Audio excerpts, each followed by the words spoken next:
আসসালামু আলাইকুম। আলহামদুলিল্লাহ, আশা করি সবাই অনেক অনেক ভালো আছেন এবং সুস্থ আছেন। সবাইকে স্বাগত জানাচ্ছি নতুন একটি ভিডিওতে। আল্লাহ তাআলার শুকর আদায় করছি এই জন্য যে আমরা 1000 সাবস্ক্রাইবার পূরণ করতে পেরেছি, আর এটার সমস্ত প্রাপ্তিটা হচ্ছে আপনাদের জন্য। আজকের ভিডিওতে আপনাদের সাথে শেয়ার করতে যাচ্ছি ময়মনসিংহের সবচেয়ে জনপ্রিয় বেকারিগুলোর মধ্যে একটি রয়্যাল বেকারির জার্মান ব্রেড। এটার ওয়েট কত, দাম কত, আপনারা কোথায় কিনতে পাবেন, সব থাকবে আজকের ভিডিওতে। চলেন শুরু করা যাক আজকের ভিডিও শুরু করার আগে বলে নিতে চাচ্ছি, যারা চ্যানেলটাকে সাবস্ক্রাইব করে রেখেছেন তাদেরকে অসংখ্য ধন্যবাদ, আর যারা এখনো সাবস্ক্রাইব করেননি দয়া করে সাবস্ক্রাইব করুন।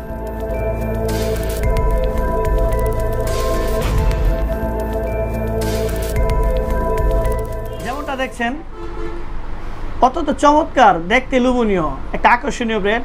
আজকে যখন বেকারির মধ্যে গেলাম, রয়্যাল বেকারিতে, এই রুটিটা দেখেই আমার নজরে চলে আসছে এবং যিনি আছে উনি আমাকে বললো এটা খায় দেখতে পারেন। এটা রুটি এবং কেকের কম্বিনেশনে তৈরি। পাবেন রয়্যাল বেকারির প্রত্যেকটা আউটলেটে। আমাদের শাখা গফরগাঁয়ে আছে, আমি গফরগাঁও থেকেই নিছি। ময়মনসিংহে পাবেন, এছাড়াও যেখানে ময়মনসিংহ রয়্যাল বেকারি শাখা আছে সবগুলোতে হয়তো পেয়ে যাবেন। প্রাইস হচ্ছে 140 টাকা, ওজন 600 গ্রাম। উৎপাদন থেকে এর মেয়াদ থাকে 3 দিন, মেয়াদটা খুবই কম থাকে। প্যাকেজিংটা করছে একেবারে পাতলা পলিথিন পেপার, যেটাকে ফয়েল পেপারও বলা হয়। একটা স্টিকার লাগানো আছে পিছনে, আপনারা যেমন দেখতেছেন।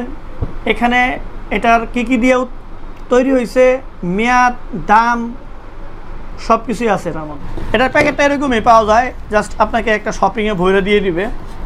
একটা অনেকটা বার্থডে কেকের মতো, ক্রিম এবং ডেকোরেশন ছাড়া।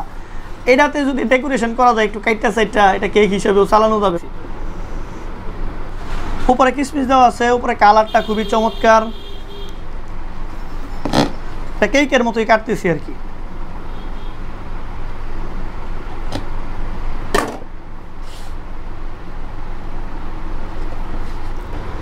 গতানুগতিক যত রুটি আছে এর মধ্যে একটু ভিন্ন। রুটিটা দেখতেই বোঝা যাচ্ছিল যে এটা আমাদের দেশীয় কোনো রুটি না, এটা জার্মানির কোনো একটা প্রদেশের বা জার্মানির একটা রুটি। এটা বাংলাদেশে এখন তৈরি হচ্ছে। সারা পৃথিবীর বিভিন্ন দেশের বিভিন্ন খাবার এখন বিভিন্ন জায়গায় ছড়িয়ে ছিটিয়ে আছে, তৈরি করতেছে অনেকেই। ঠিক তারই ধারাবাহিকতায় বাংলাদেশে অনেক বেকারি অনেক ধরনের খাবারই তৈরি করতেছে। ঠিক আছে, যেরকম আপনারা যেরকম দেখতেছেন, এটার মধ্যে মুরব্বা দেওয়া আছে এবং উপরে কালো কিশমিশ দেওয়া, ভিতরে সফট, উপরে কালারটা একেবারেই বাদামি। তো আমি একটু ট্রাই করি, মুরব্বা ছাড়া একটু ট্রাই করে দেখি আগে, কারণ মুরব্বা যেহেতু মিষ্টি, আগে যদি মুরব্বা ট্রাই করি তাহলে রুটির স্বাদটা বোঝা যাবে একটু কম। বিসমিল্লাহির রহমানির রহিম।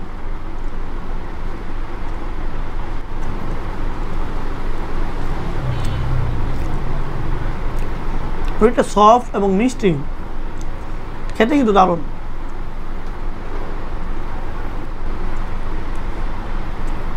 এবার মুরব্বা সহ খাচ্ছি।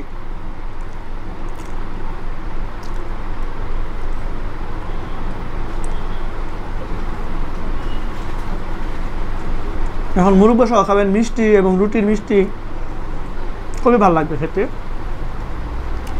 জার্মানের একটা রুটি আমরা খাইতেছি, যারা জার্মান থেকে দেখবেন ভিডিওটা তারা জানাবেন এই ধরনের রুটি কি জার্মানে হয় কিনা, ফ্লেভার কেমন, টেস্ট কেমন, চাইলে জানাই দিতে পারেন। আর এই ধরনের ভিডিও পেতে চ্যানেলটাকে সাবস্ক্রাইব করে রাখবেন। সবাই ভালো থাকবেন, সুস্থ থাকবেন।